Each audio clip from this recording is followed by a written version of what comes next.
gün Gazneli Mahmud yakınındakilerle birlikte ava çıkmıştı. Av esnasında bir ceylanın peşinde koşarken yanındakilerden ayrıldı ve tamamen uzaklaştı. Nihayet yorgun argın bir köye vardı. Çok terlemiş ve susamıştı. Su istemek için evlerden birine yaklaştı. Atından indi ve bir kapıyı çaldı. Kapıyı Ayaz isminde bir genç açtı. Delikanlı, Sultan Mahmud'un kıyafetinden ve halinden önemli birisi olduğunu anlamıştı.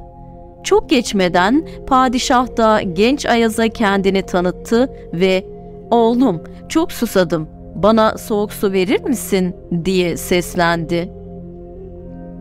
Ayaz saygılı bir eda ile "Sultanım, biraz istirahat buyurun. Bu civarda suyu çok hoş olan bir çeşme var. Babam az evvel su getirmek için oraya gitti. Size o sudan takdim edeyim," dedi.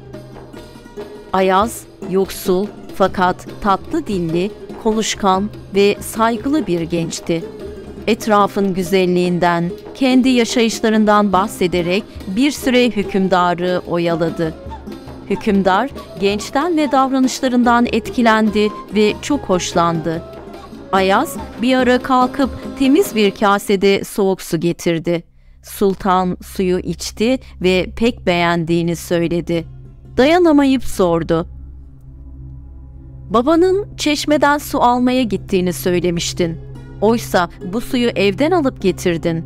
Bunun sebebi nedir?" Ayaz ise şöyle cevap verdi. "Padişahım, buraya geldiğinizde yorgun ve çok terliydiniz. O anda soğuk suyu verseydim size dokunurdu. Sizi konuşmaya tutarak terinizin kurumasını bekledim. Bağışlayın." Sultan Mahmud çocuk yaştaki bu gencin davranışlarından memnun kaldı, feraset ve zekasını çok beğendi. Ayaz'ın anne ve babasından onu sarayına götürmek için müsaade istedi. Daha sonra padişah Ayaz'ı da yanına alıp yola koyuldu. Saraya vardıklarında Ayaz'ın sırtındaki postu, ayağındaki çarığı çıkartıp ona kıymetli kumaşlardan elbiseler giydirdi ve hizmetine aldı. Ayaz ise köyünden getirdiği çarığını ve koyun postundan yapılmış kepeneğini sarayın bahçesinin kuytu bir yerinde küçük bir kulübe yaptırıp oraya astı.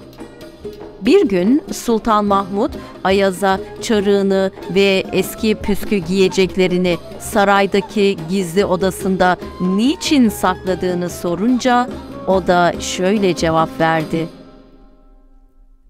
"Sultanım, ben sarayınıza bunlarla geldim. Sizin sayenizde bu varlığa ulaştım. Fakat aslımı unutmamak, kibir ve gurura düşmemek için de bunları sakladım. Arada bir odaya girer, bu eski giyeceklerime bakar ve kendi kendime şöyle derim. Sen buydun, bu saraya bunlarla geldin. Yine busun, elde ettiğin mevkiye aldanma. Öylece kendimi ve nefsimi terbiye ederim."